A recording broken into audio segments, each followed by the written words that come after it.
मदनासुर की आंखों में भय दिखने लगा। पहली बार उसे डर लगा।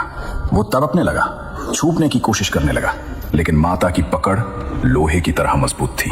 माता बगलामुखी ने कहा, तूने अपनी वाणी का उपयोग अधर्म के लिए किया। तूने निर्दोष लोगों को श्राप दिया। तूने अपनी शक्ति का दुरुपयोग किया। अब तेरे सारे श्राप तुझ पर ही लौट आएंगे। और माता ने संकल्प किया। उसी पल मदनासुर के द्वारा दिए गए सारे श्राप, सारी नकारात्मक ऊर्जा उल्टी घूमकर उसी पर टूट पड़ी। मदनासुर के अपने ही शब्द उसे जलाने लगे, उसके अपने ही मंत्र उसे नष्ट करने लगे। वो अपनी ही शक्ति से, अपने ही विष से खत्म होने लगा। कुछ ही पलों में मदनासुर का शरीर रंग में बदल गया, हवा में उड़कर गायब हो गया। युद्ध समाप्त हो चुका था। माता बगलामुखी ने मदनासुर की जीभ छोड़ दी। वे शांत खड़ी रही। उनके चेहरे पर विजय का अहंकार नहीं था, बस करुणा थी। देवताओं ने दौड़कर माता के चरणों में प्रणाम किया। हे माता, आपने ब्रह्मांड को बचाया, आपने हमें बचाया। माता ने मुस्कुराते हुए कहा, मैं सिर्फ धर्म की रक्षा करती हूँ। जब भी अधर्म बढ़ेगा, जब भी कोई अपनी शक्ति का दुरुपयोग करेगा, मैं प्रकट होंगी।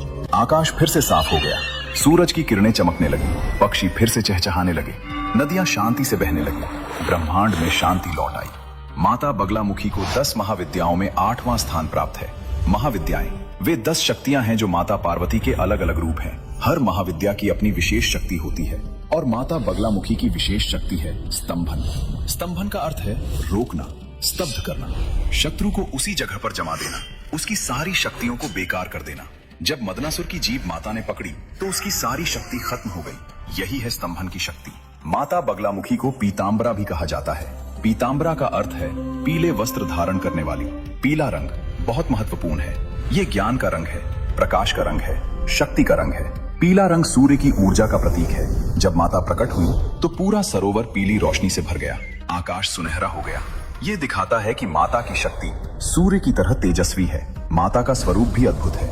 वे सिंहासन पर विराजमान है। एक हाथ में गदा है, ये दंड का प्रतीक है। दूसरे हाथ से वे दैत्य की जीभ पकड़े हुए हैं, ये स्तंभन का प्रतीक है। उनका चेहरा शांत है, लेकिन उनकी आंखों में अद्भुत तेज है। वे दयालु भी हैं और भयंकर भी। माता बगलामुखी सिर्फ शत्रुओं को ही नहीं रोकती, वे हमारे अंदर की बुराइयों को भी रोकती हैं। जब हम गुस्से में होते हैं और गलत बोलने वाले होते हैं, तब माता हमारी जीभ को रोक सकती हैं। जब हमारे मन में बुरे विचार आते हैं, तब माता उन विचारों को स्तब्ध कर सकती हैं। जब हम गलत रास्ते पर जा रहे होते हैं, तब माता हमें रोक सकती हैं। यही है स्तंभन की असली शक्ति। ये सिर्फ दुश्मनों के लिए नहीं, ये खुद को सही रास्ते पर रखने के लिए भी है। माता बगलामुखी के भारत में कई प्रसिद्ध और शक्तिशाली मंदिर हैं, जहाँ लाखों भक्त दर्शन करने आते हैं। पहला है दतिया, मध्य प्रदेश का बगलामुखी मंदिर। ये मंदिर बहुत प्रसिद्ध है। यहाँ की माता अत्यंत चमत्कारी मानी जाती है। कहा जाता है कि जो एक सच्चे मन से यहाँ आते हैं, उनकी मनोकामना जरूर पूरी होती है। खासकर जब कोई कानूनी मामला हो, झूठे आरोप हों या शत्रु परेशान कर रहे हों। दूसरा है नलखेड़ा, मध्य प्रदेश का पीतांबरा पीठ। इस स्थान को श्री पीतांबरा पीठ के नाम से जाना जाता है।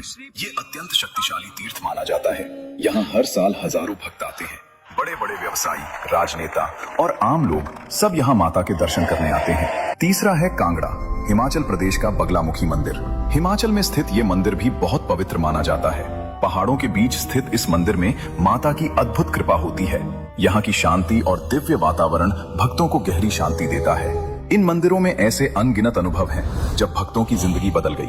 कुछ लोग बताते हैं जब उन पर झूठे मुकदमे चल रहे थे, जब लग रहा था कि अब कोई रास्ता नहीं बचा, तब किसी ने उन्हें माता बगलामुखी के मंदिर जाने की सलाह दी। वे गए, सच्चे मन से प्रार्थना की और धीरे धीरे चीजें बदलने लगी। झूठे गवाह खुद सच बोलने लगे, दुश्मन पीछे हट गए, केस जीत गए। कुछ लोगों का व्यापार डूब रहा था, प्रतिस्पर्धी उन्हें बर्बाद करने पर तुले थे।